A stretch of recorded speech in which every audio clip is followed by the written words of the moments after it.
We're doing, which one? Number 28?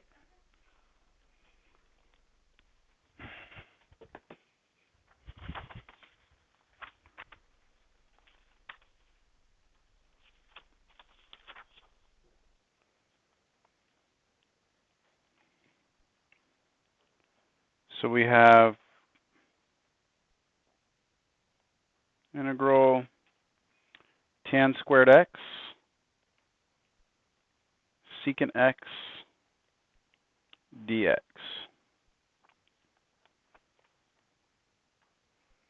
This is the one, right? Did you have any? Okay.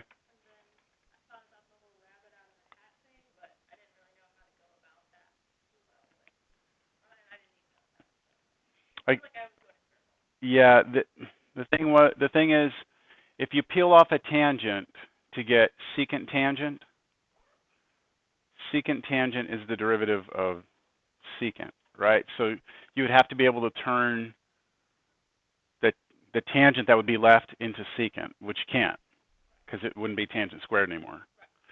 And then if you try and make this secant squared, well, you would then have to convert those over to secants, and that doesn't really work that well either. So I'm just thinking for you out loud, I guess. Okay. Right? This is what the things you ran into, right?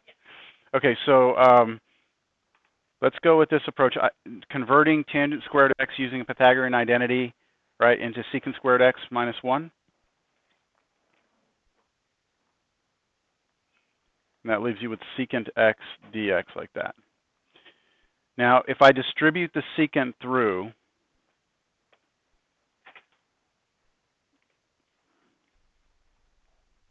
do you agree with this? And if I split this into two integrals,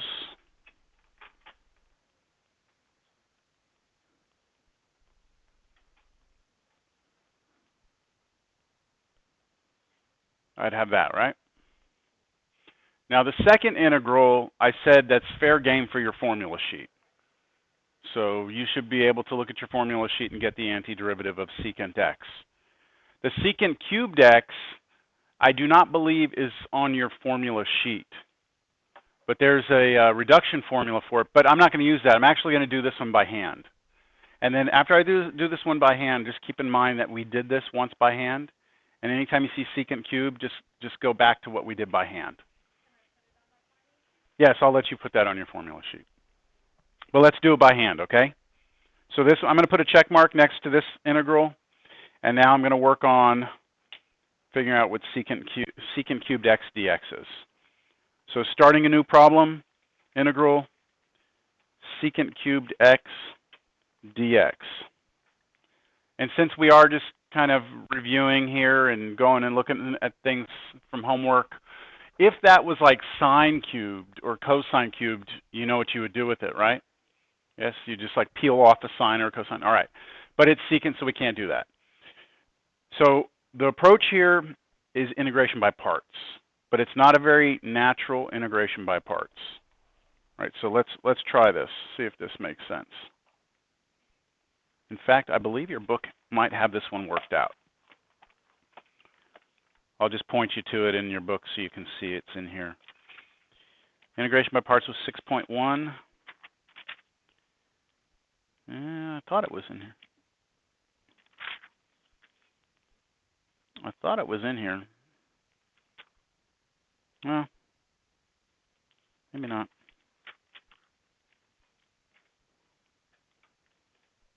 Oh, it is. It's on page 321. If you want to, but I'm still going to work it, but just be aware that it is in there. So watch this. You know, with integration by parts, we have to choose a u and a dv, right? The u that we're going to choose isn't something that I think you would normally want to do. But I think after you see me do this, you'll see why it works. So check it out. There's three secants here, three factors of secant. So I'm just going to use one of them as my u, and then my dv I'm going to let be the secant squared. Now, why would I want my dv to be secant squared? Because the antiderivative of that is what? Tangent. That's why it's a wise choice to use the dv to be secant squared. For those of you just coming in, I was asked about a homework problem, so I'm just working through number 28, right? And then for du, I would have the derivative of secant, which is secant x tangent x dx.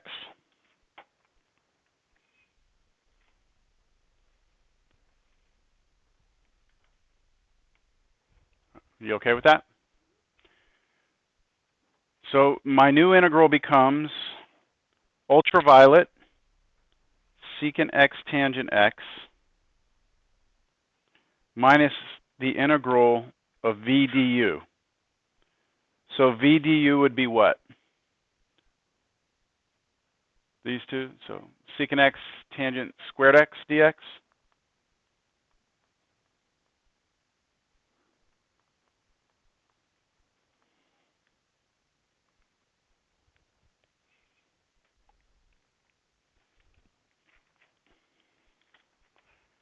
And you notice anything here? What do you notice? This right here is the original problem, isn't it? That's the original problem. So, but no, that's a good thing actually. It's a good thing because it's being subtracted. So we did this one time before with this integration where we had the thing we were trying to integrate appeared on the other side, and so we brought it to the other side. And that's exactly what we're going to do here. So let me rewrite everything, okay? I'm going to rewrite. What I mean is I'm going to start up here at the very beginning of the problem. I'm going to break this down into these two integrals, and then I'm going to break this integral down into this, all right? And I'm going to put that integral in there also. Okay. So we have integral secant, it was secant squared? No, tangent squared. X secant x dx equals, we said integral secant cubed x dx, was it minus? Integral secant x, right? That's where we were. But this integral right here, we just did integration by parts and got ultraviolet was secant x tangent x.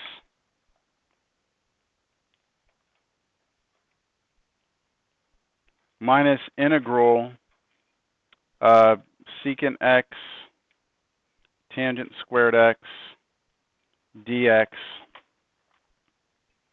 And then we still have this other integral out here, integral secant x dx. And that was equal to the left-hand side. Is everyone with me? Or anybody have a question?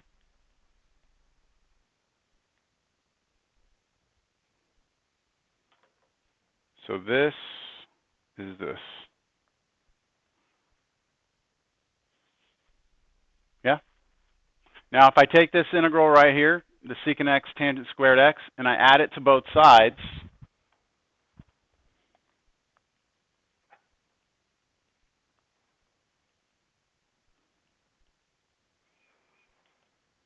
how many of those integrals do I have then? Two of them. So when I add, I get two of these integrals.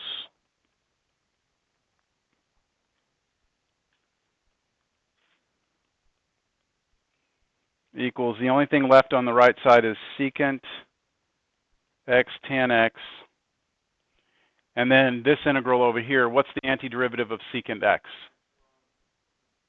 So minus natural log of what? Cosecant x, or cosecant x cotangent x. Hold on. That good? So that's formula what number? Formula 14? Hold on. That's not right. It's secant plus tangent, formula 14. You were looking at the one right below it. Secant x plus tangent x.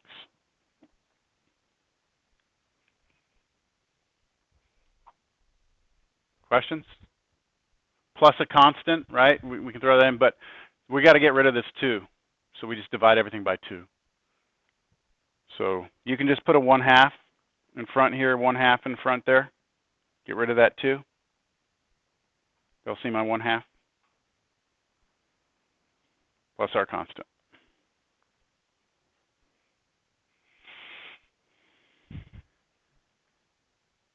That makes sense? Yes.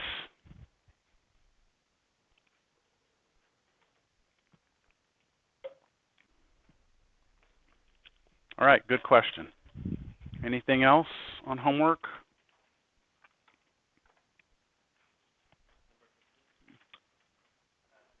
$15?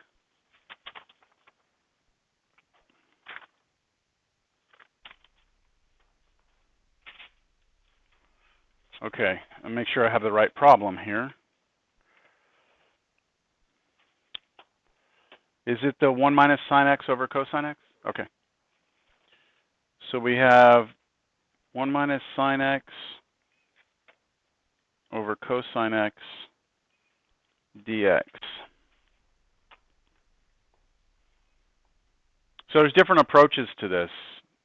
Do you want to share what you did or what you tried?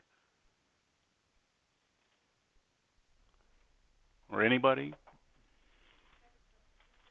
You did just a direct, like a regular substitution? Is that what you did or no? Into 2 fractions? Okay. Let me try the splitting. Since you asked about the problem, I'll do it the way you did it. So you did this. And then did you just convert each of those over to their respective trig functions? So 1 over cosine was secant and then minus tangent, right? And then, okay, so yeah, there's really no more work that you have to do because we said that we could use the formulas on these. So if we ever get it down to one of our 6 trig functions just by themselves, just go to your formula sheet.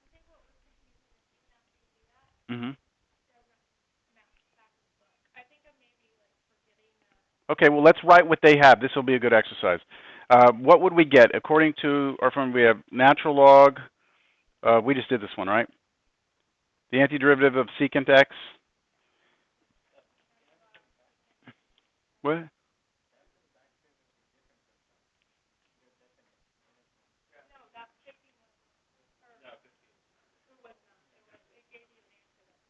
Okay, so let's take a look at let's see if we can compare it. It's secant plus tangent in here. And then minus the antiderivative of tangent, which is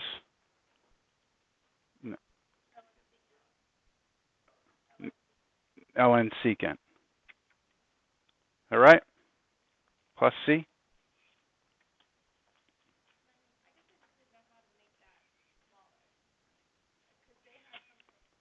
Okay, so what did the back of the book have? Okay, so this is our answer, right? And the back of the book had ln 1 plus sine x. Oh, 1 plus sine x plus c. So why is our answer so off? Well, it's not. Remember that we have a property of natural logs that says if you have the natural log of x minus the natural log of y, that's equal to the natural log of x over y. That you can convert subtraction between 2 logs into division in 1 log. So I can convert this over to natural log of absolute value. Now I'm going to do the secant x plus tangent x over secant x,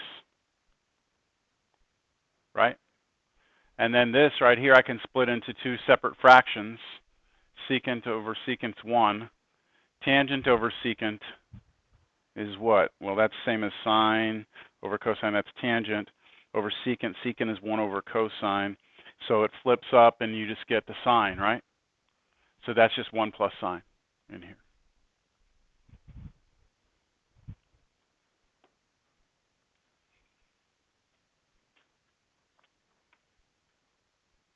So if you ever work a problem and you feel pretty darn good about your answer and it doesn't look like the back, I'd always try and do some algebra on it to see if you can't get it to look like the back.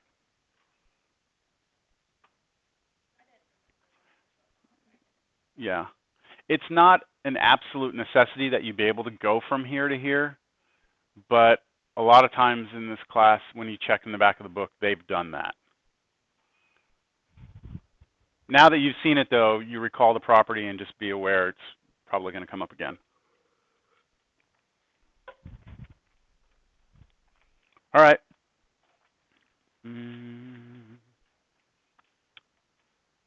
Anything else?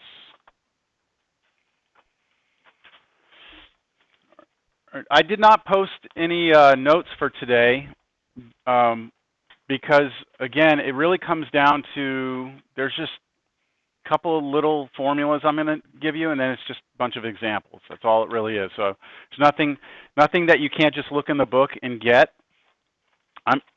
If you want a summary of what I'm going to do today as far as formulas are concerned, it's on page 322. It's called the Table of Trigonometric Substitutions. But let me kind of build up to what we're going to try and get at today. All right, so let me start with an integral. This is going to be what we call trig substitutions.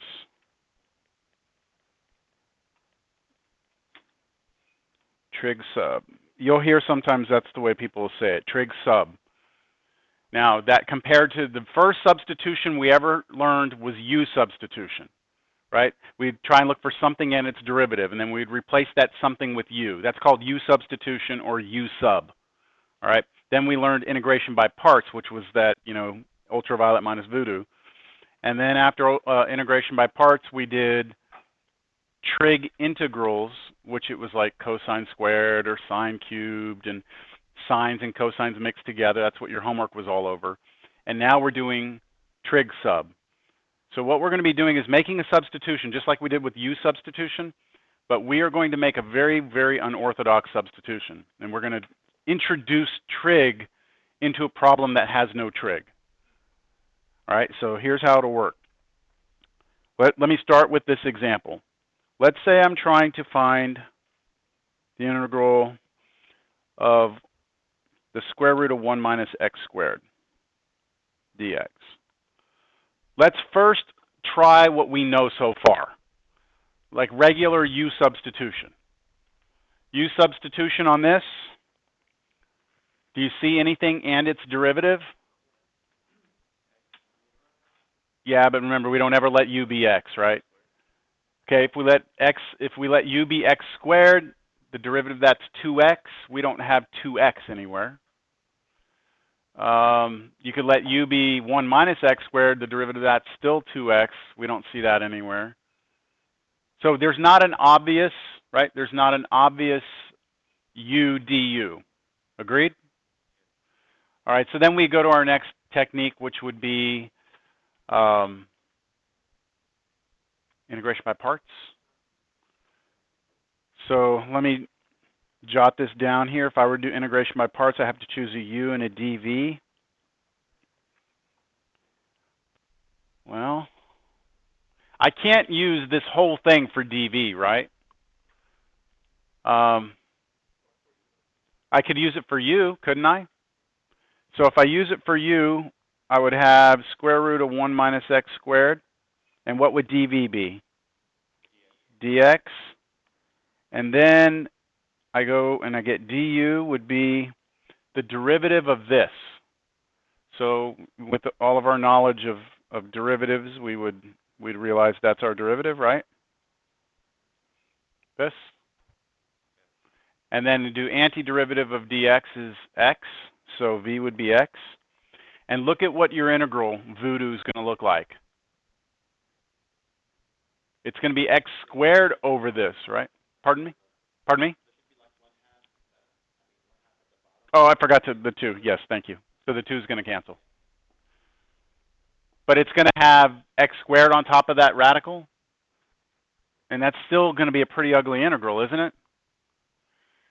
So you might go through this and convince yourself, look, this is just going to be more of a headache than it is going to be a help. So is there another approach? And that's what today is about. Yes, there is another approach. It's trigonometric substitution. So this no good. So here's the way trig substitution is going to work. In this particular case, I want everyone to realize that what we have, the form of this integral, is somewhere in that integral, and I don't care that it's in the numerator right now. I have the square root of a constant squared minus our variable squared. All right? So I have a constant being squared minus our variable being squared somewhere in the integrand. Everyone see it? So what's a for us here? A is 1, right? So I'm starting with a very simple example here. So a is 1. If you have this form right here, we're going to make the substitution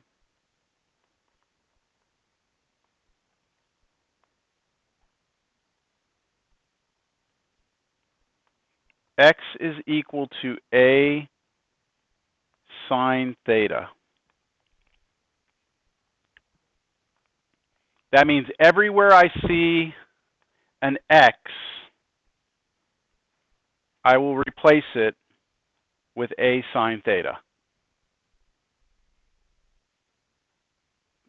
Now, why in the hell would you do that, right? Why would we replace this nice x that is just x with something as complicated as a sine theta? It seems like we're making it worse, right? Well, here's why. I'm going to work through on the right-hand side still where I'm doing all this over here, okay? Let's reason this out. Let's take a look at what's going to happen. If I gave you this equation here, a is a constant, right? Theta is now our new variable. X is our old variable. I want us to take the derivative on both sides. So the derivative of x is dx. The derivative of a sine theta is a cosine theta d theta. Do you agree with this? A is a constant, derivative of sine is cosine, and the d theta just comes along because it's been doing that since we started making basic substitutions. You agree with that? Okay, but here's the main reason why we do this. Okay, here's the kicker of it all. What does this become if I make this substitution? So on the line below that, I'm going to write down square root of a squared minus x squared. What does that become? Square root of a squared minus, what's x squared? It's this thing squared. It's a squared sine squared theta, right? But since both of these terms under the radical have a squared, I can factor out an a squared, can't I? I'll be able to take it out of the root completely, but hold on. And what would be left is 1 minus sine squared theta. Do you agree with that? And what is 1 minus sine squared theta? Cosine squared theta, right? By the Pythagorean identity. So this is really the square root of a squared cosine squared theta. And since the a is squared and the cosine is squared, and we're taking a square root, and there's multiplication between them, this just turns into what? A cosine theta. So here's, I mean, this is the main result, okay? Is that, look, if we have any integral that has this form in it, if we make this substitution, then that big ugly thing will turn into just a cosine theta. We'll have a new variable, it'll be theta, but that's much nicer to look at and integrate than this ugly thing. But not only does this thing have to turn into a cosine theta, all our x's, well, any x's that we see elsewhere would have to turn to a sine theta, and our dx has to turn into a cosine theta d theta. Got it? Okay, so now let's go back to the problem. This integral becomes, what's that square root? For us in this problem, a is 1, right? A is 1. So this whole square root thing is going to turn into just cosine theta, yeah?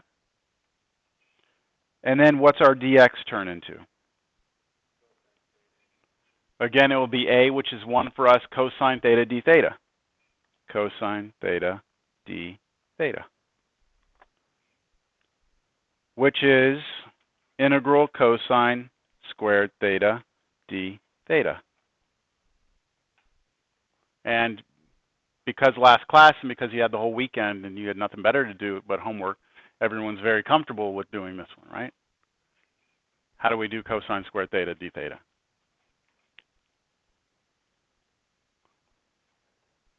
Half angle, power reduce.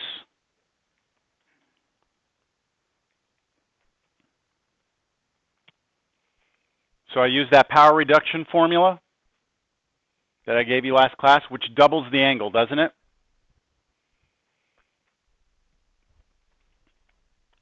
And then I can pull the 1/2 out, and I can integrate each of those. What is the antiderivative of 1 with respect to theta? Theta, right? Not x, it's theta. So I get 1/2 theta plus, what's the antiderivative of cosine 2 theta? 1/2 sine 2 theta, but we had the 1/2 out here. So 1/4 sine 2 theta plus a constant of integration. Questions, comments, concerns yet? We're not there. But any question on what I've done here? I've taken a problem that we basically could not do. I did a weird trig substitution that you've seen here for the first time. It converted the entire integral into a trig integral. I used the properties and things we learned last time to solve that trig integral. And now I need to go back to x. See, right now my answer is in terms of theta. The original problem was in terms of x. So I've got to somehow get this all back in terms of x. And this can be a little tricky, right? But let's see how we do with it. Theta. Let's start with theta.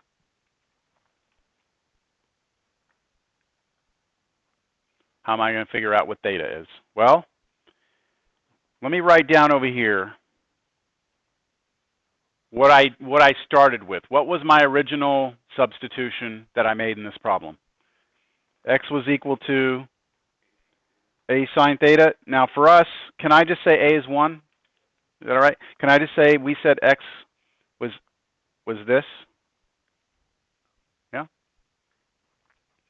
The a is 1? If I say that x is sine theta, then do you agree that I could construct a reference triangle? We did this in the very beginning of the class, didn't we? Remember, there was in the very beginning, I said, in order to do this implicit differentiation or something like that, we need to be able to do this reference triangle. Using this information right here, sine theta is x, I'm going to draw a reference triangle with theta being here. Sine is which side over which side? Opposite over hypotenuse. So if I put x here and 1 here, right, I get this reference triangle. Okay. If I have this reference triangle, can you solve for the unknown side? Yes? This side would be square root of 1 minus x squared.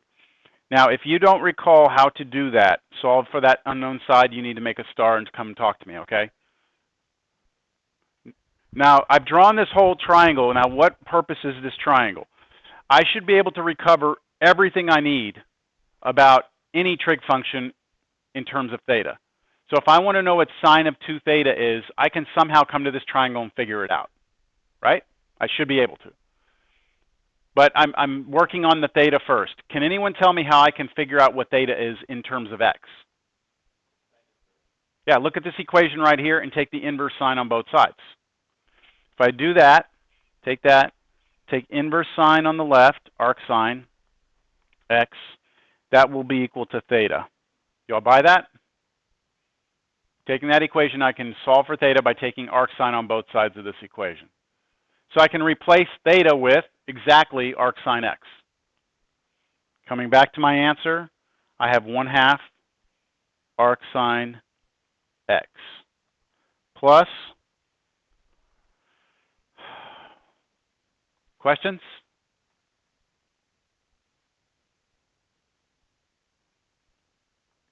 Now, look, I need to figure out what sine of 2 theta is, right? My triangle has theta, not 2 theta. So what can I do so I can start working with thetas instead of 2 thetas?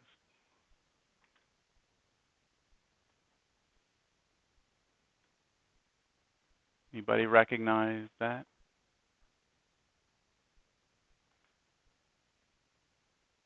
That's not helping, is it? Sine 2 theta is a double angle identity, isn't it? Sine 2 theta is the same as 2 sine theta cosine theta. Look in your trig formulas.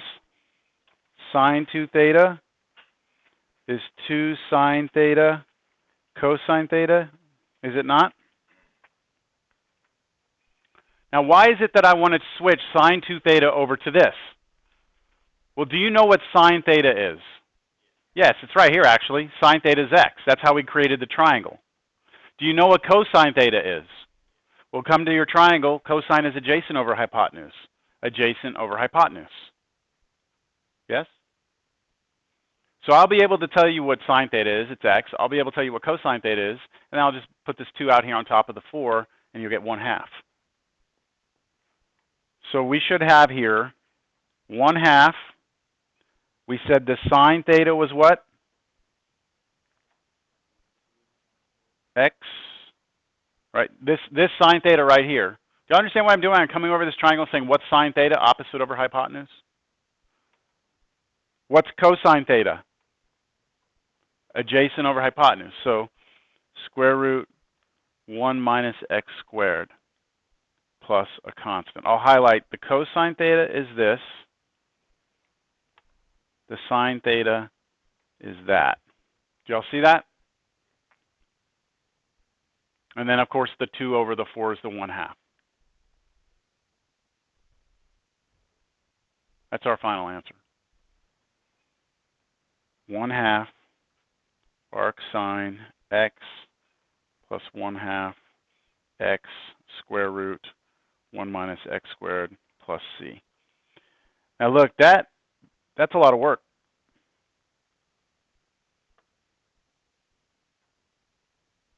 Any questions on that? How could we check our answer? Take the derivative. Now, I'm not going to, but let's appreciate, I mean, you have to take derivative of arcsine of x, which you could look in your formulas for derivative of arcsine. When we first started the class, we talked about inverse trig functions and their derivatives, so you'd figure out what the derivative of that is. And then over here, you'd take derivative here, you'd have to do product rule. And you clean up and you put it all together, and when it's all said and done and everything gets simplified, your answer should be this simple little expression right here. So it's a lot to go back from something that didn't look too bad to look at what its antiderivative is.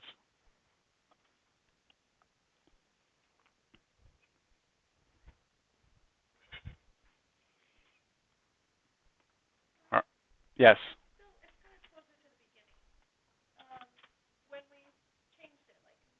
Yes. Right there to right below. Mm-hmm. Why did 1 become cosine and x squared? Like over here in this part. Okay, this right here is a squared minus x squared square root, right? So down here we said a squared minus x squared square root at the end of the day is going to turn into a cosine theta. Right. For us, a is 1. Right. So this is 1 cosine theta. That's this piece right here that matches. That's this. Okay? dx is, where did I write dx? dx is a cosine theta d theta. A is 1. So this dx is this part right here. Does that help? This dx is this, and this root is that. Okay? Obviously, we need to do a couple more examples. So let me see. I want to stick to the same theme here.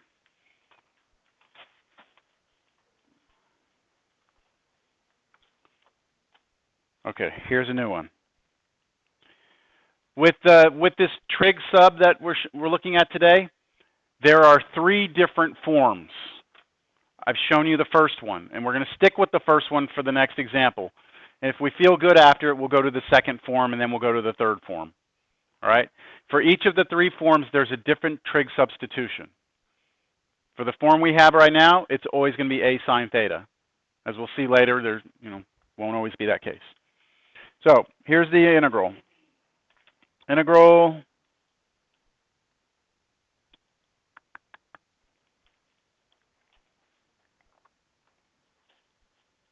one over x squared square root 4 minus x squared dx.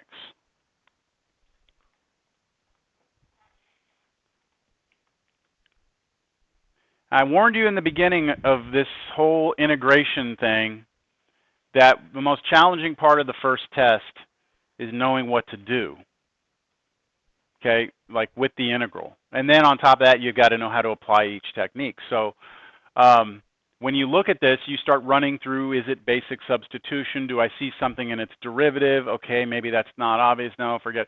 We can eliminate trig integral, right? This is not a trig integral, so we can throw that out. It's not sine and cosine, tangent, secant. Throw that out. But it could be integration by parts. And the only way you start to get good at this is after you have the experience of seeing them, right? So do you see that this lends itself towards the trig sub? You've got a square root, you've got an a squared minus x squared. Yes?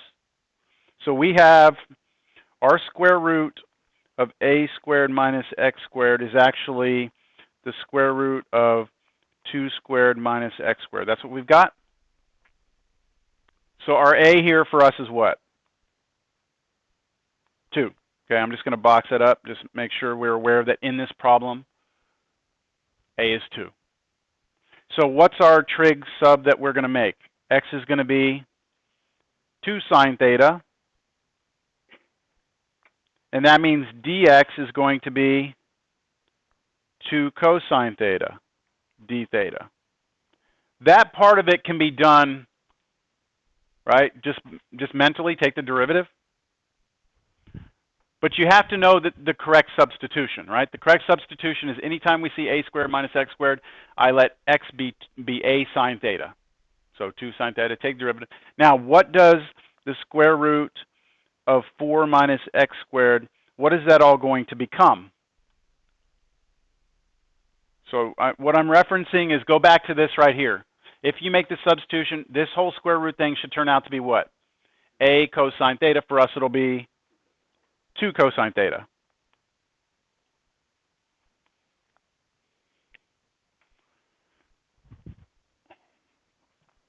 I would say these are the 3 vital pieces of information we need in order to go back now and rewrite the integral.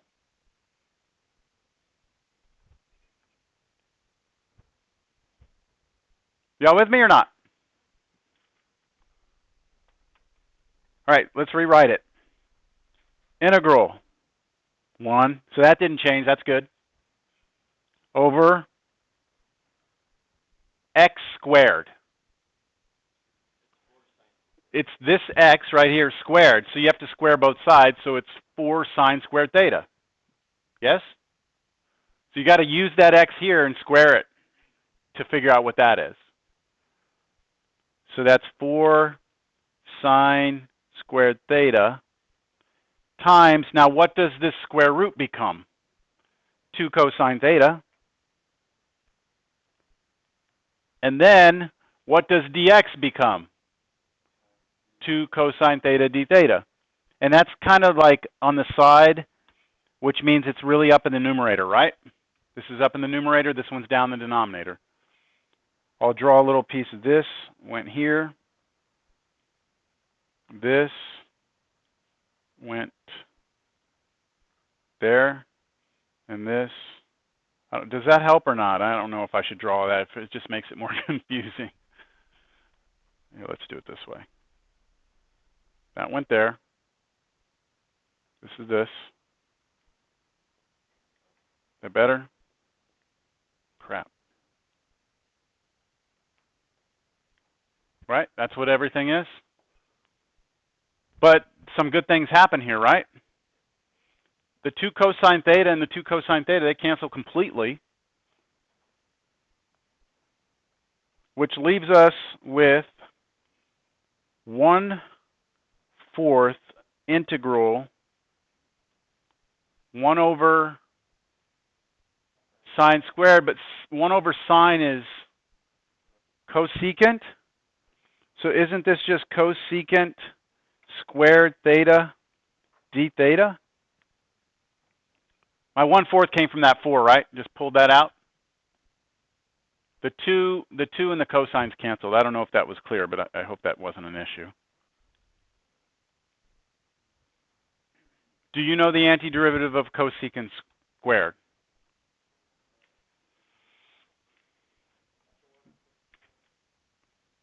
Careful, cosecant squared. Negative cotangent theta.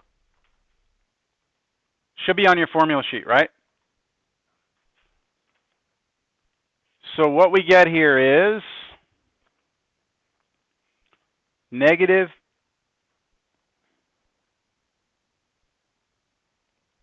negative 1/4 cotangent theta plus c.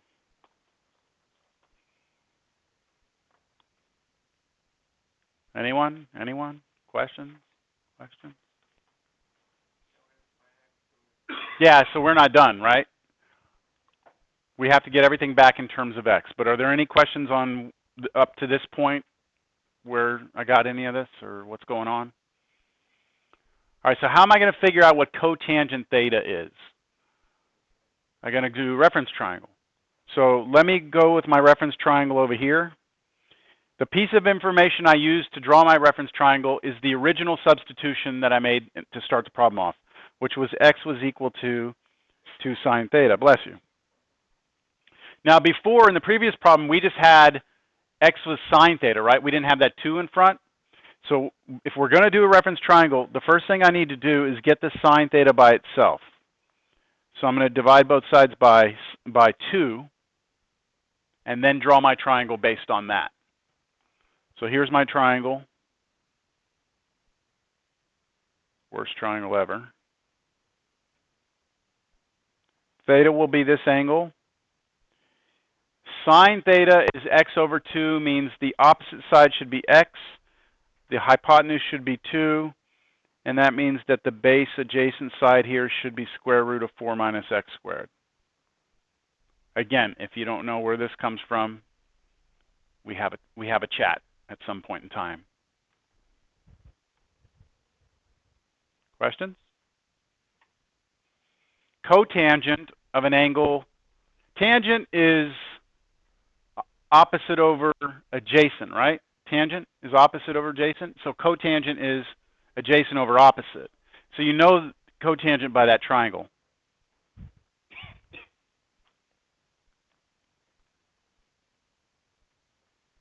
So what is it then?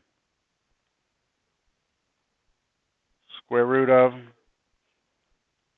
4 minus x squared over x plus c. Bam. There it is. How could we check it? Take the derivative, which would require quotient rule, wouldn't it? And chain rule. There'd be some chain and quotient in there. I'm curious to see what Wolfram alpha does if we ask it to integrate 1 divided by x squared times the square root of 4 minus x squared. Hopefully I typed that in correctly.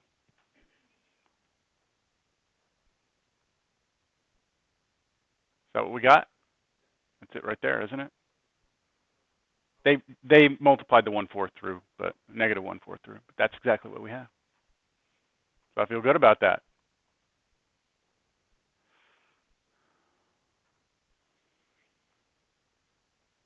They did a little bit faster than we did.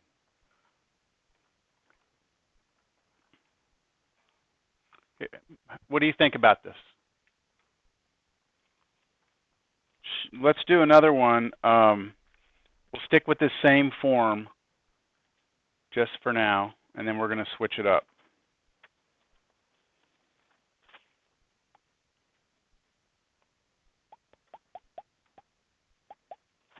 Okay. Because once you get the idea down, the next two forms, it's just a different substitution. That's all it is. And so everything else is the same. You go back and you replace, you draw your reference triangle. It's just instead of using a sine theta, we use something else. All right, so how about this one? Integral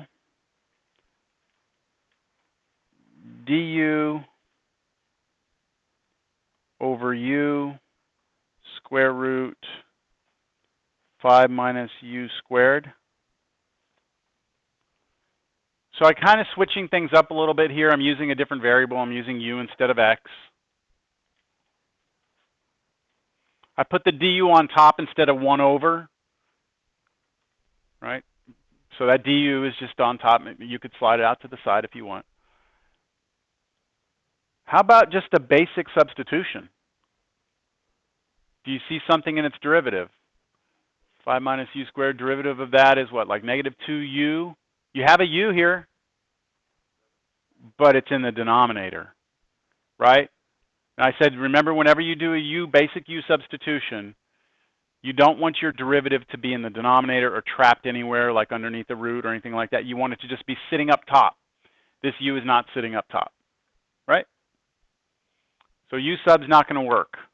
So we try other things and think integration by parts maybe, I don't know. But now what should come to your mind as soon as you see this is, wait a minute, this has the form of a trig substitution.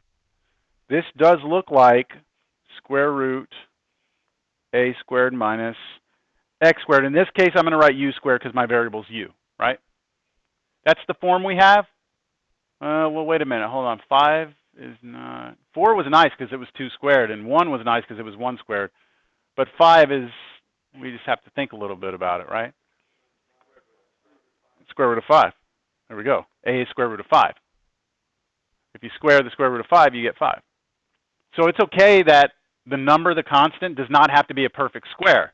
It can be any constant, and all we need to do to figure out what a is just take the square root of it. So when it was 4, a was 2. When it was 1, a was 1. When it was 5, a is square root of 5. If it was 11, it would be square root 11, right? So that's our a.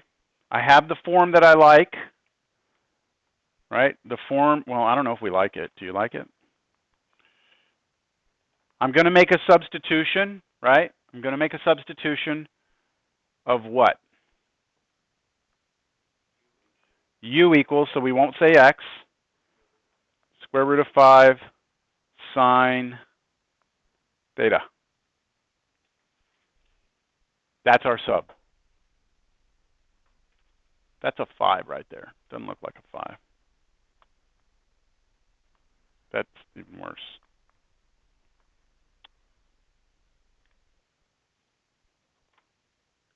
All right, so quick derivative of this.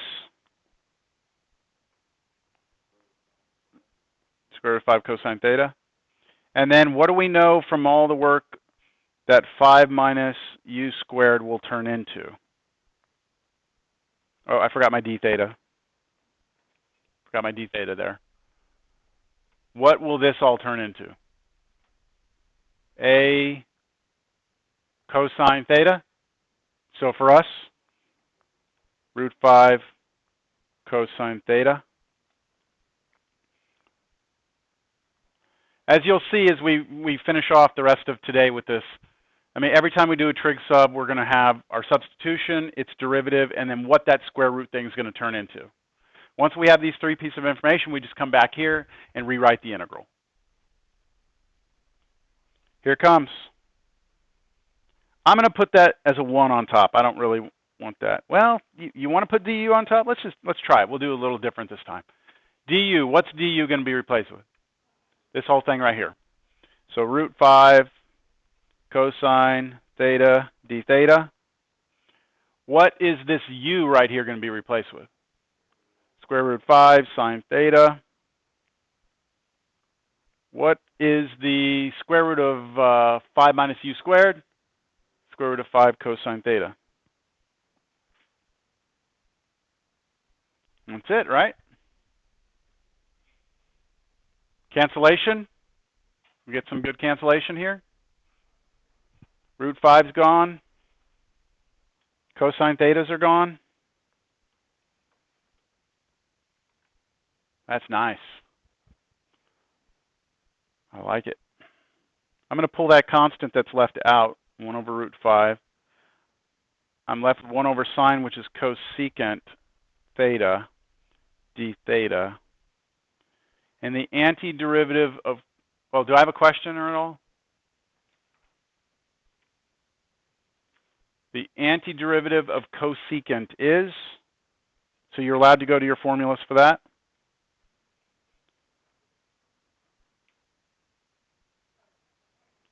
Natural log of, this is formula 15. This is the one that you said earlier on accident, right? It's natural log cosecant minus cotangent. So it's cosecant theta minus cotangent theta plus a constant of integration.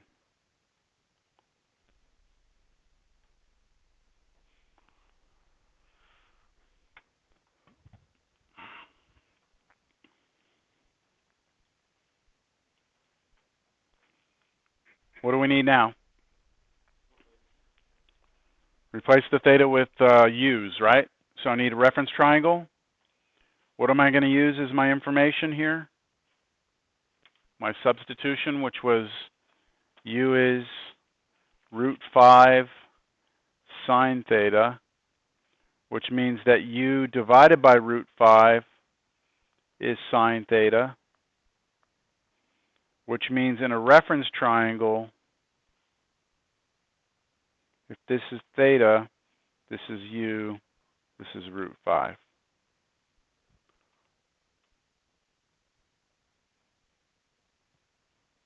Which means that the side down here, the adjacent side, is the square root of 5 minus u squared. Have y'all noticed what that adjacent side is always seeming to turn out to be?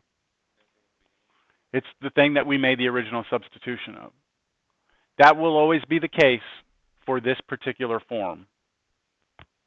It'll always just work out that way.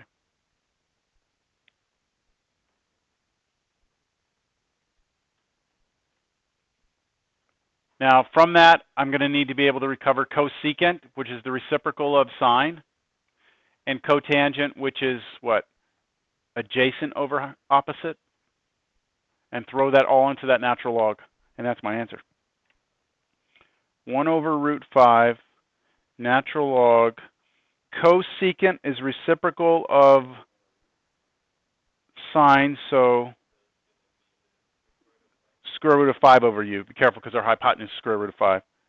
And then minus cotangent, which is the adjacent over the opposite, plus c.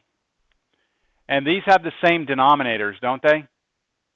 So you could combine those together into a single term. That's good enough for me right there.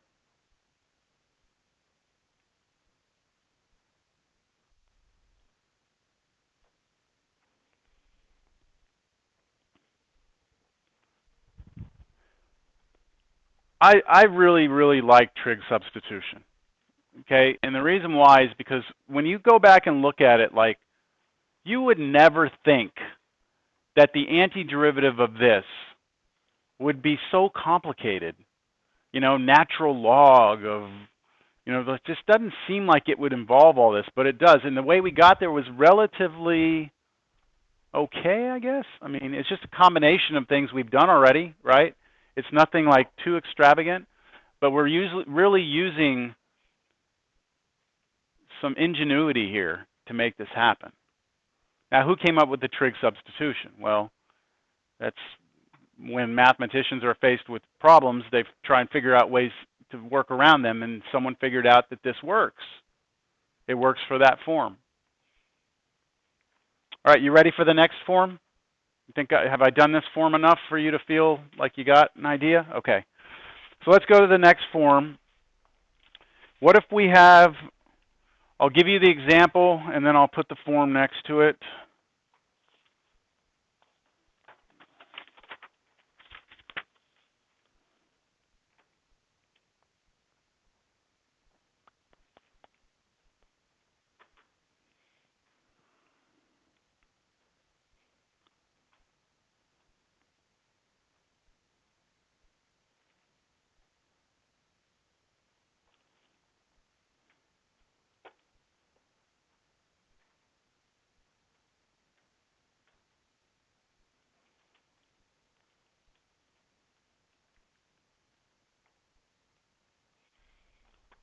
And I will, at the very end of today, I'll put a summary up here of all the forms and what the substitution is and what we get from it. But let's just do these kind of one by one, all right? All right, do you see the form here? What do you think it's going to be? It's going to be square root again, right? A squared, but this time instead of minus x squared, plus x squared. If we have it this way, addition between the two, it's a different form. All the problems we did before was a squared minus x squared. Now, keep in mind here that you could have this. Because addition doesn't matter, this form could also be written this way. So now that couldn't have worked for the minus though, right? A squared minus x squared is not x squared minus a squared. So that one we couldn't flip. This one we can. So if I had written this as x squared plus 4, you would need to realize we're in this form. Understand? Okay, here's the substitution we're going to make. The sub that we make is going to be x is equal to a tan theta. A tan theta.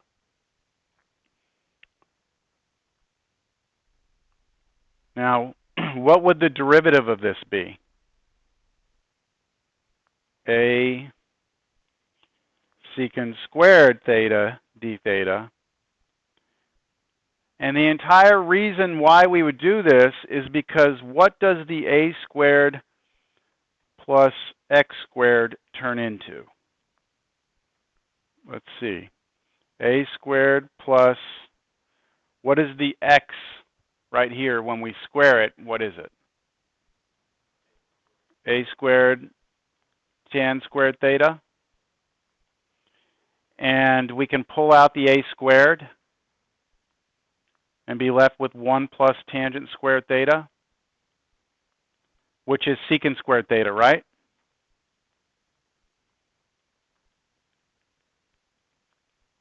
And so we have the square root of a squared secant squared theta is just a secant theta. I think that's a pretty good picture of what we've got here. We make this substitution. We'll be able to replace dx with this. And we'll be able to replace this piece with a secant theta. Understand? You don't need to go through all this step every time. Just realize that when you make this substitution with this particular form, that square root's always going to turn into a secant theta. In the previous problem, the form we had turned into what? In the previous form? A cosine theta, right? Here it turns into a secant theta. All right, now going back to this particular problem. In this particular problem, what's a for us? 2. Therefore, we're going to make the substitution. X is what? 2 tan theta. The derivative of x is going to be 2 secant squared theta, d theta. And the square root of 4 plus x squared will become 2 secant theta. This is the information I need to be able to rewrite the integral. Identification of A, the substitution, the derivative of that, and then the rewriting of the square root part.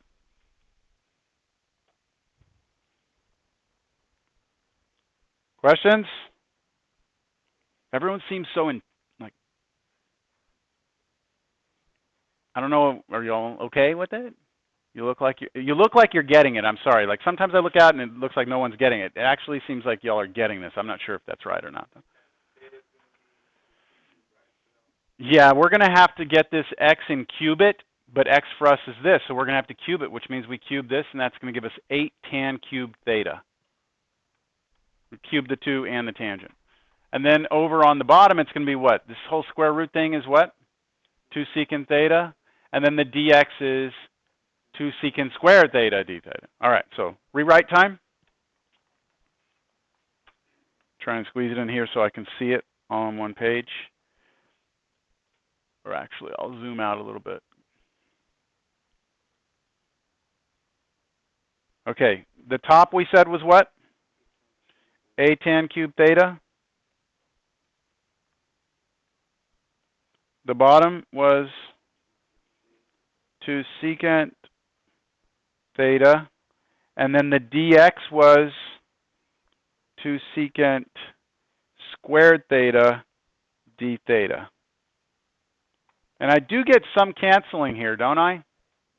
Now I'll match some things up. dx is this, right? This is this. And this is that, right? That's what everything is, right?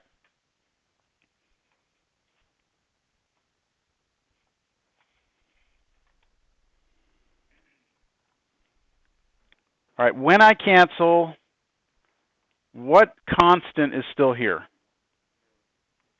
I have an 8, right? So I can just pull that 8 out because those 2's canceled. I have tangent cubed still. And I have 1 secant theta left. Right? Because the secant squared divided by the secant gave us just 1 secant left. Hey! Hey! That looks like last class. And it is.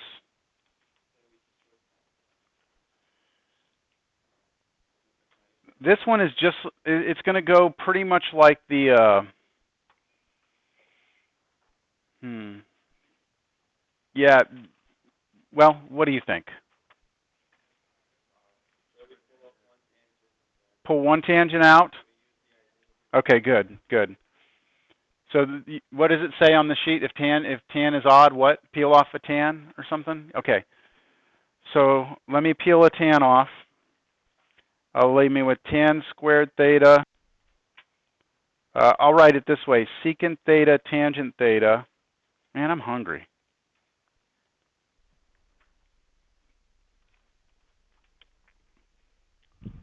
Last night, my daughter woke me up 3 o'clock in the morning. I had a terrible dream. 5 years old. What happened? There were frogs. Jeez, man. I wish that was a bad dream for me, you know? And so she wouldn't go back to bed. So I didn't sleep much at all last night. So I'm tired, I'm hungry. But I'm feeling better doing this. I do more math, I feel better. Don't you? It's kind of a universal feeling, isn't it? All right, so the whole idea of peeling the tan off is because secant theta, tangent theta, d theta is the derivative of secant, so I need to convert the tangent over to secant to do that. So this is going to become secant squared minus 1. 8's in front.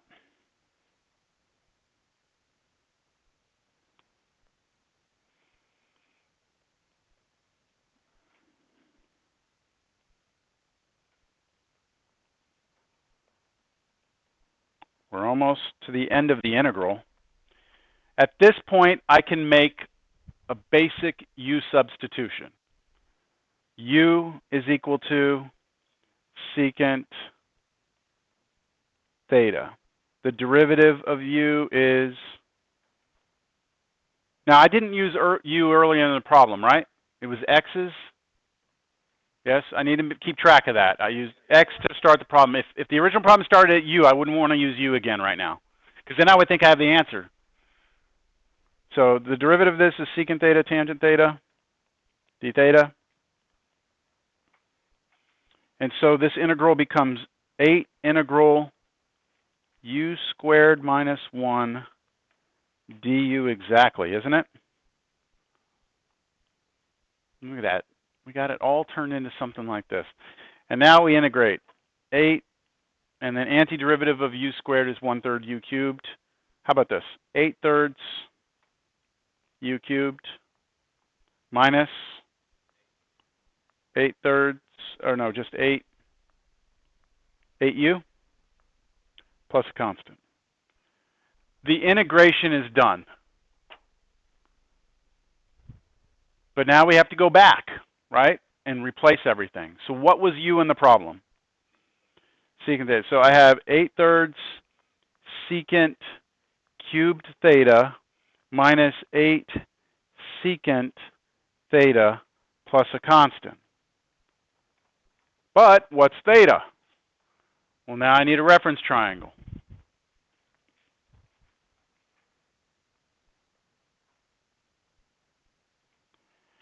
What was the substitution I made? X was, what was it? 2 tangent theta. I want to use this to get my triangle, so I'm going to divide both sides by 2. X over 2 is tangent theta. Drawing a reference triangle. Theta being down here. Now, be careful here. Take your time. Tangent is not sine, right? So this is opposite over adjacent. So x here, 2 here instead. And that means the hypotenuse is the square root of 4 plus x squared, which was that square root thing that we had the form of to start the whole problem. So there it is. And from that, we should be able to say what secant is, right? Secant, by definition, is the reciprocal of cosine. So isn't it hypotenuse over adjacent? Right? Hypotenuse over adjacent is secant. So I'm going to have here 8/3, and then the hypotenuse, which is square root of 4 plus x squared over the adjacent, but all of that cubed minus 8 times the same thing, right? Square root 4 plus x squared over 2 plus a constant. Boom, we're there. And we can clean this up. We can cube a fraction by cubing the top and bottom, and when you cube 2, that 8 and that 8 cancel. And we can't really do much with cubing. I mean, you can, but I'd be curious to see what the back of the book would have on this. Let me actually see. I think I have this down here. Okay, let me tell you what the back of the book has. It has 1/3 x squared plus 4 to the 3/2 minus 4 square root x squared plus 4 plus c. That's what the book has. Is that us? Yes, that's us, right? We're good? This is the same thing as raising it to the 1/2 and then cubing it.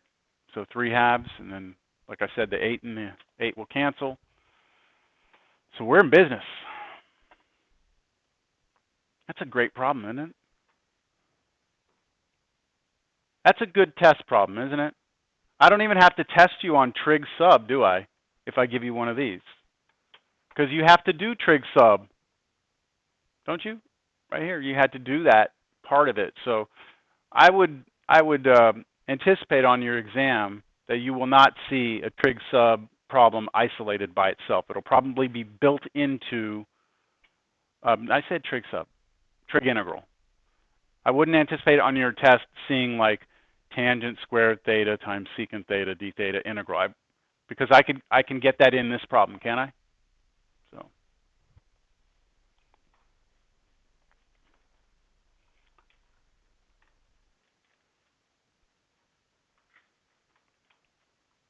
You want another one of those form, or you want the last form?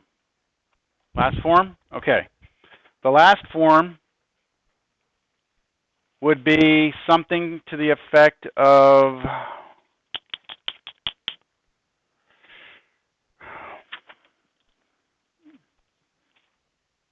just looking at some problems here, seeing what I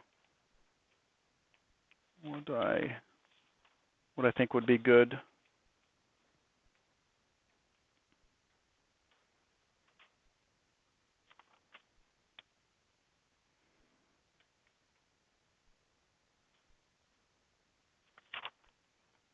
I highlighted a couple of these before I came to class. Now I'm looking at them going, why did I do that? Okay, here we go. Integral 1 over x squared square root x squared minus 16 dx. What do you think the form is that we have here? Square root of x squared minus a squared. Good. So the form we have is the square root of x squared minus a squared.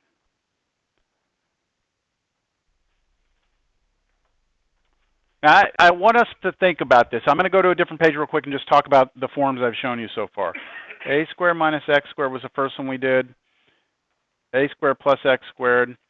And now x squared minus a squared. Right? Those are the three forms that we're talking about. They're all very connected to each other, right?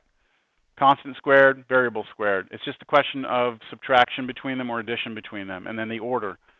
My question to you right now is, can you turn this into this?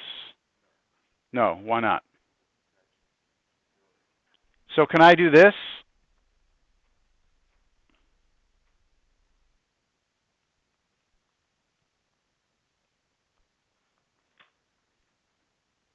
If I take a negative out of this, right?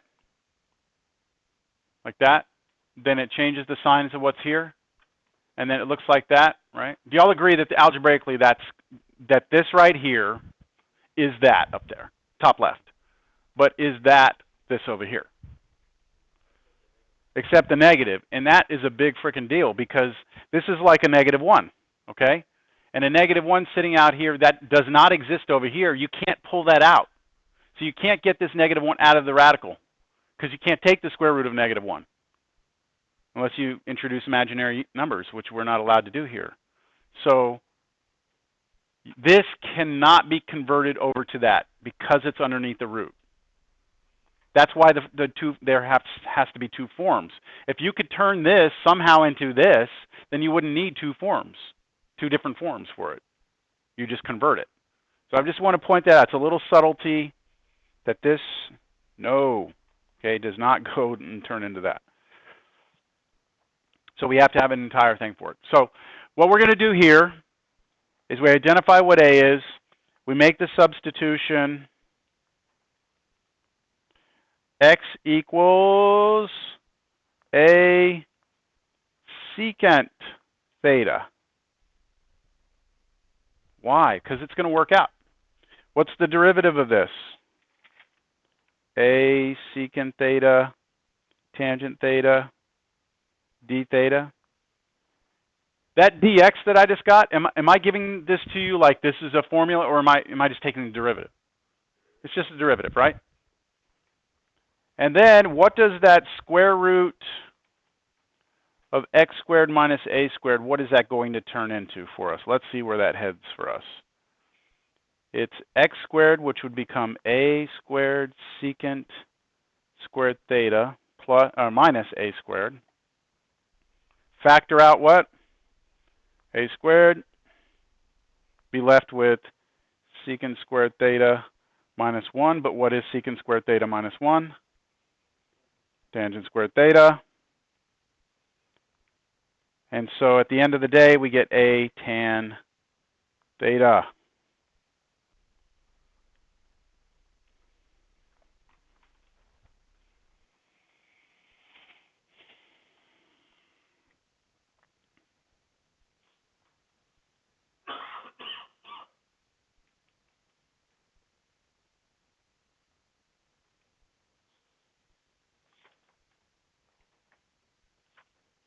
Questions?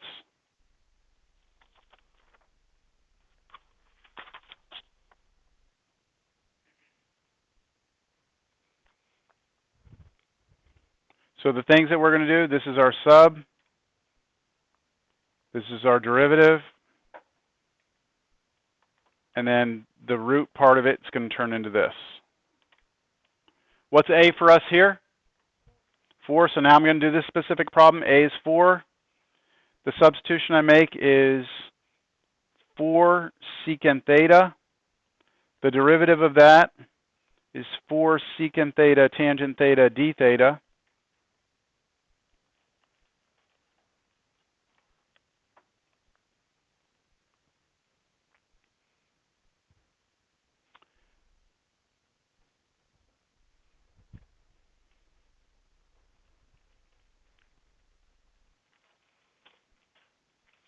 And then that square root thing is going to turn into x squared minus 16 is 4 tan theta. We good?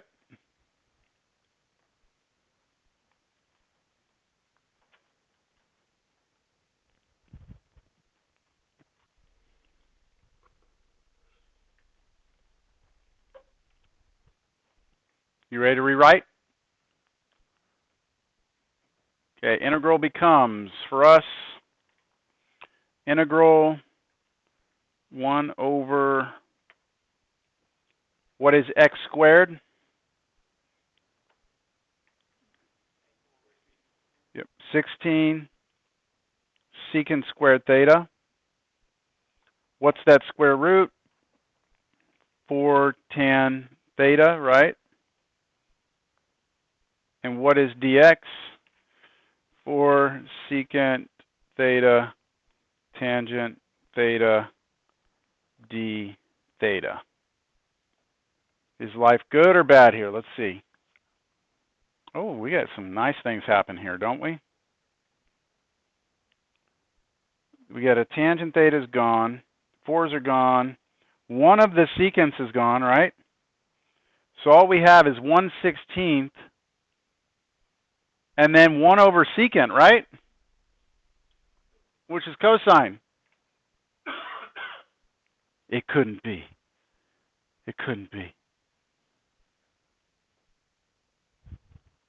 1/16 antiderivative cosine is sine. 1/16 sine theta plus constant. Switch it back now. Switch back.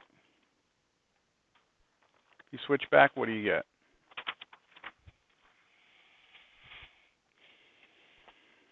Reference triangle. I'm out of room. Try and get my reference triangle squeezed in over here. The substitution we made was x was 4 secant theta. That means that x over 4 is secant theta. In terms of a triangle, secant is the reciprocal of cosine, so I should have hypotenuse, and 4 is the adjacent, and this side is the square root of x squared minus 4. And I need sine, right? I need sine theta. Sine is opposite over hypotenuse. So this side over this side. So 1/16 square root x squared minus 4 over x plus constant. Yeah, I don't know what the hell I'm just saying. Excuse me. Should have been 16 over there in the triangle also, right?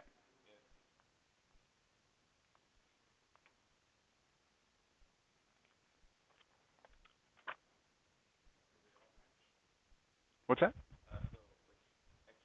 Yeah, they all match. The x squared minus 16 was what we had right here. They all match. In all three forms, when you solve your right triangle, the missing side is always that square root thing.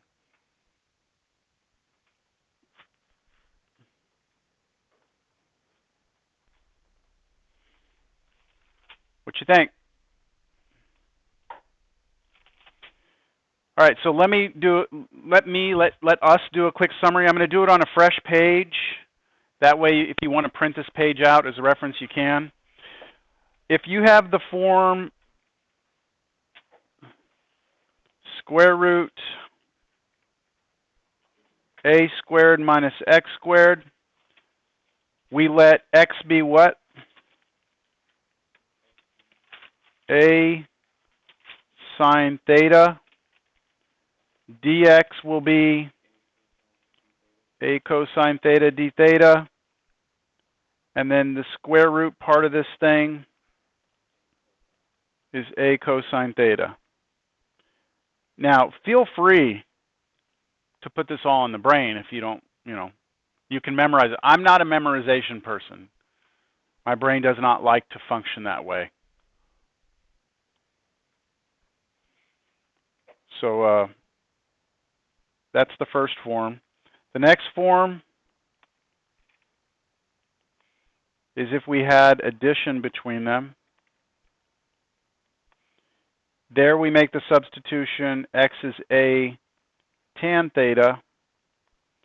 The derivative of that is a secant squared theta d theta. And the square root part of this thing will turn into what? A secant theta.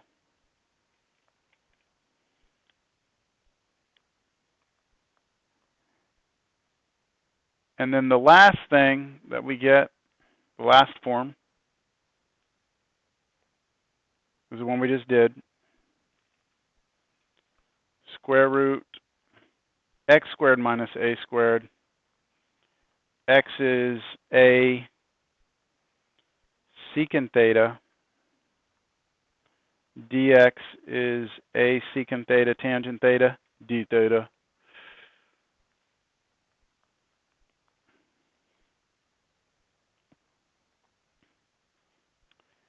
And then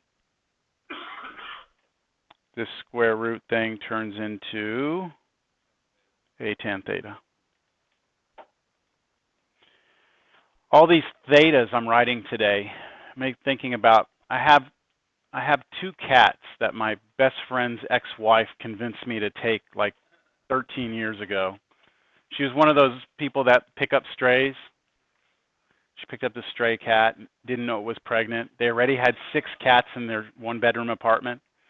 So this kitten, they had all these kittens, and so they're like begging me to take a cat. So I took a cat, and after the first day, I said, It was a kitten. You know how kittens are. So I said, give me another one of those cats so they can play with each other. And so I've got the brother and sister, and their names are Rho and Theta. And anyway, Theta, I think I'm going to have to put her down pretty soon. I don't know. I don't know if I should do it or not. You know what I'm saying? It's like an ethical thing. She's old. Yeah. My neighbor is like, I'll take her and shoot her. I'm like, yeah. He's like, if you don't want to do it, I'll do it for you. Which is cool with me, you know. I kind of like the idea of doing it yourself and burying it and things like that, but can't shoot them in the city. So, right? You're not supposed to, at least. Y'all don't think that's right? Put your own animal down? No? It's probably a little more ethical to have them euthanized, right? Yeah. Yeah, maybe I'll do that. That's probably better. All right, that's it for today. I mean, we're not done. Hold on. But that's what we did today, right? Those are our 3 forms. So check this out. Let's see what happens here. I want to see if your wheels come off or not with this one. Where is it? It was so awesome when I looked at this problem. Where is it? Well, I'll just make up my own. All right, so what about this?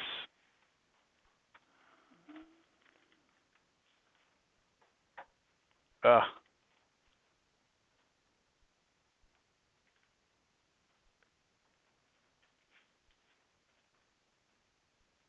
Hmm.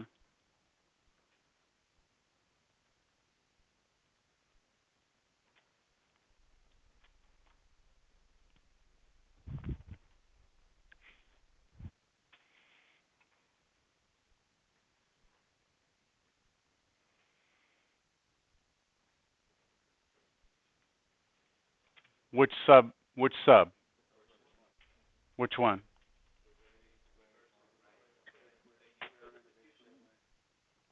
Hold on. I got you. So if you're thinking square root a squared minus x squared, where a is 9, and you're thinking x is 9 sine theta, then I got you. Because this is just a basic substitution problem. Basic. First integration method we learned problem. Right? If I let u be 81 minus x squared, what's the derivative of that? Negative 2x dx. Do you have its derivative somewhere? Right here, x dx. You're just off by negative 2, right? So you don't have to do any of all that stuff we just did for this particular problem. But you have to see it. That's what, again, going back to the whole thing about identification. When you're on a test, you do not want to do trigonometric substitution on a problem like this, because you will spend 25 to 30 minutes on this problem when you could have wiped it out in about 5 minutes. Understand? Now, if I were to have changed the problem to x squared, now you are in business with trigonometric substitution. See? So I just wanted to point that out, not to just swing away. There's a problem like that in your homework, where they throw that in there out of nowhere just to kind of see what you would do with it.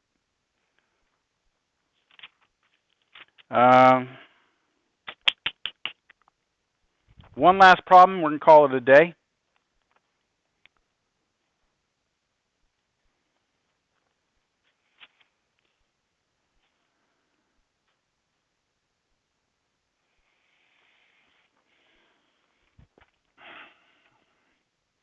Oh, man. I'm excited about this one.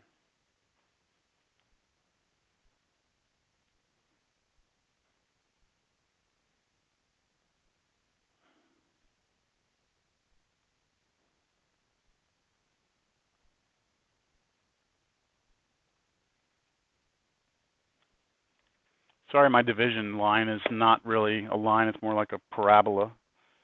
Try and fix that.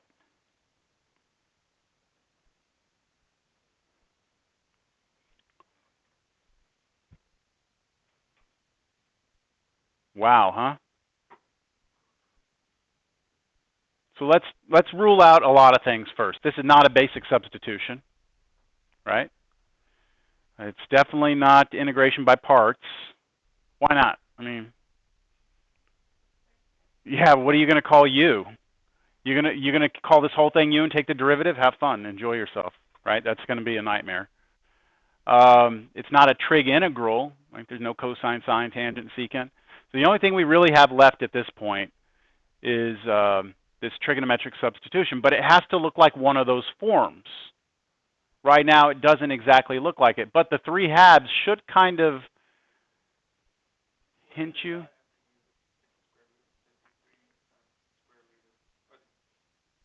You could rewrite this as the square root of all that cubed. Yes. You can rewrite this as square root of 3 plus 4x minus 4x squared, right? All of that, what? Cubed? That's what that means? dx? Well, at least now the problem has a square root in it, right? I mean, at least we have that much. The forms that we had today had to have a square root. But what's inside is not a constant minus, like a constant squared minus x squared, or x squared minus a constant squared, or added. We've got this middle term, right? This 4x term. But this is a, what, a trinomial? And we learned way back when that we can always complete the square of a trinomial. So I'm going to do that right now. I'm going to complete the square. So this is going, I'm going to stop the problem right here. I'm going to do some scratch work. I'm going to take 3 plus 4x minus 4x squared, and I'm going to complete the square. Now to complete the square, we have to rearrange it. We don't have to, but we can rearrange it in descending order, because that's, most people have, when they've completed the square in the past, they always put it in descending order first. So I'm going to do that first. Now, when you complete the square, do remember that when you complete the square, you cannot have a leading coefficient of anything except 1. You all remember that? Okay, so I need a leading coefficient here of 1. So what I'm going to do is I'm going to factor a negative 4 out of this trinomial. I factored a negative 4 out.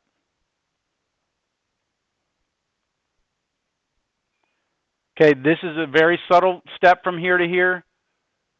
I know a lot of you have completed the square in the past, but usually the completing the square problems they give you in a college algebra class are kind of wimpy. I mean, this is a true completing the square where you have to pull out something other than, you know, a negative number, which changes the signs of everything. And then on this one, you have to factor a 4 out, a negative 4 out of this, so it becomes a negative 3/4. That's not usually a natural factoring, but hopefully you've seen that. If you haven't, again, just come talk to me. Now, this is the part we can complete the square on, right in here. When I complete the square, how do you do it again? How do you complete the square? You take half of the number b, which is the number in front of which variable? The x term, right? Okay, so you're talking about this one right there, right? You're going to take half of that number, right? Take half of that number, so I take negative 1, I divide it by 2. What do I do with that? Take half of it and then square it, which is just what? 1/4? And what do you do with 1/4? Ah, I was hoping someone would say that. You add it to both sides of the equation. What equation? This is why when I'm in college algebra, I do not teach completing the square by adding both sides to both sides of the equation, because there is no equation later on in math. We are not in an equation. You cannot add anything to both sides. So what we do instead is we add it and subtract it simultaneously. Watch, all right? Just watch. So here I've got my negative x, right? I haven't changed that. That's the exact same thing. I'm going to add my 1/4 right now. And I'm going to subtract my 1/4. And you're sitting there going, what the hell are you doing, man? You're adding and subtracting, like, okay, take one step forward and take one step back. Like you didn't go anywhere. This is a very, very advanced mental exercise. In mathematics, realizing a hidden zero, this is a hidden zero, is a big deal, because it helps us solve the problem. Right? That's just 0. So I haven't changed the problem. Now I still have up here what? Minus 3/4. Still there? What do the first 3 terms turn into, guaranteed? That should be a perfect square trinomial. It should be x minus or x plus something squared. It should be. What is it always going to be? It's going to be, what, x and then, okay, so that 1/2, that minus 1/2 is always that number, right? Remember when we took our b and divided by 2? That's always going to be the thing that's in the parentheses, the b over 2. So I have negative 4, parentheses, then another parentheses, x minus 1/2, then that, what? Squared. Was that smile like, okay, all right. Okay. So these three become this. And what do I still have out here? Minus 1/4, minus 3/4, put them together, minus 1, right? So I still have minus 1 out there. Close the parentheses. And now, redistribute your 4 through. Negative, well, yeah, let's distribute that negative 4 through. Negative 4, it's just going to sit in front of this, right? I can't pass that negative 4 into the parentheses here. Why? Because it's being squared, right? I can't do that. Negative 4 times negative 1 is positive 4. Woo! Wow. The square is completed. I'm going to go rewrite my integral now, okay? Coming back up here, I'm going to rewrite this.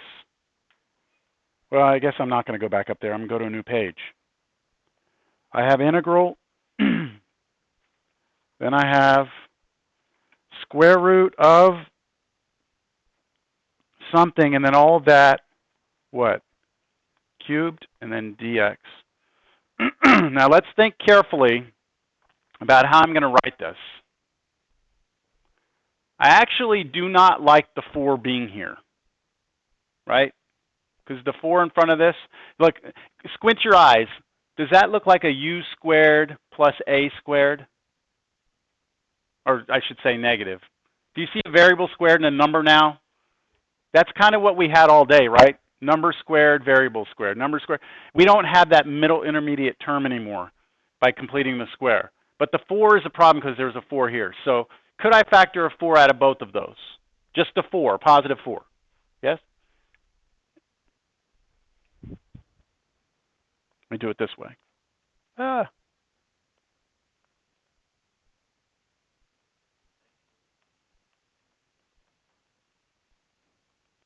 that the same? 4 times 1, 4. 4 times this is negative, right? You agree?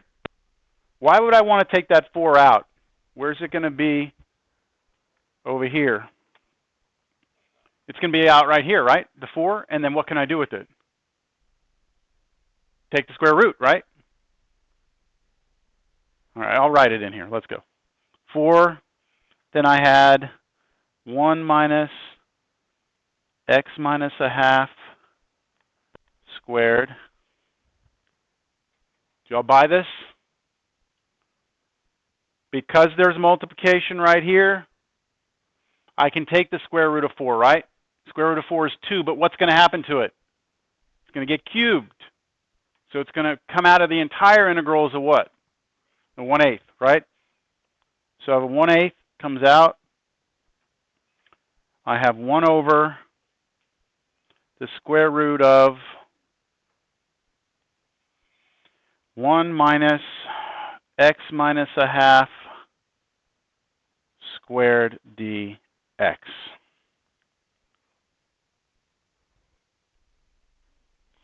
Cubed, yes, cubed. Now, I have to force your eyeballs to see that this is one of the forms that we had today. So I'm going to make a basic substitution to help you see it. I'm going to let u be equal to x minus a half. What's the derivative of that? Dx, right? Can I rewrite the integral then? It'll be 1/8 integral 1 over square root of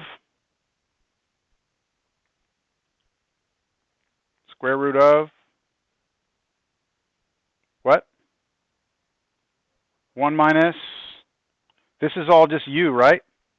So u squared, and then all that cubed, and then what's dx? Is du. Now, does that look like one of your forms from today? Yes? A squared minus x squared, but we're using u, right? So that was the first one, wasn't it? Wasn't that sine theta, a sine theta? Okay, so let's do it real quick. I only have 4 minutes.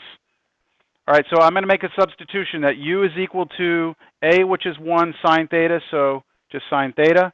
The derivative of that is cosine theta, d theta.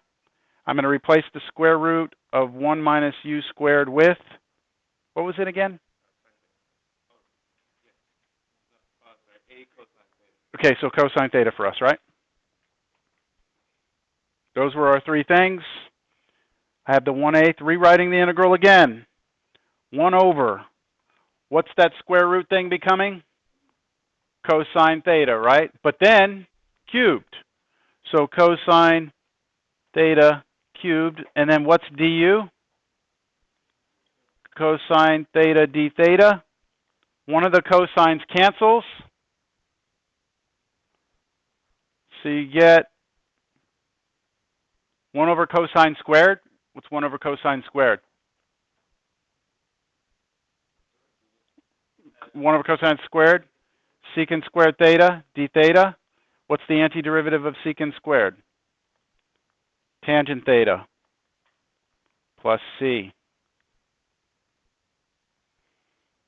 Reference triangle. I'm moving fast because I have to get out of here in 3 minutes. I have theta. I have sine is this. So adjacent side is that. Tangent would be opposite over adjacent. So I get 1/8 u over square root of 1 minus u squared plus a constant. Am I done? No, what was u? It was x minus a half over square root of 1 minus x minus a half plus c. That's it.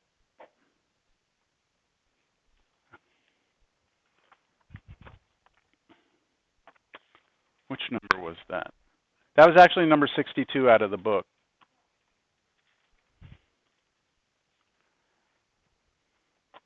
That was a hell of a problem right there. I like that one.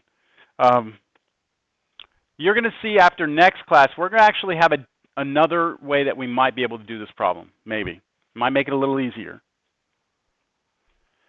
I would recommend for homework that you take a look at page, same page last time, 326.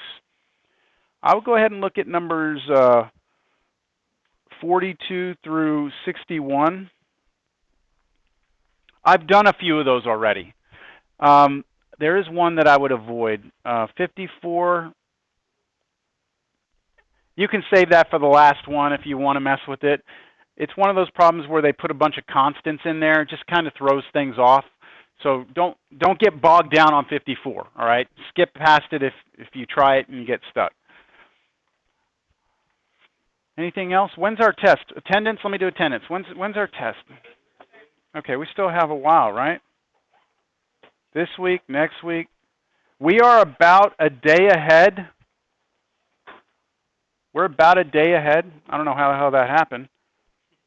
But that's a good thing, all right? That's a good thing because we want more time later. Trust me, we want more time later. We're not going to move the test. We're not going to move the test. But we may start talking about Chapter 5, we might start talking definite integrals before we actually test. Attendance.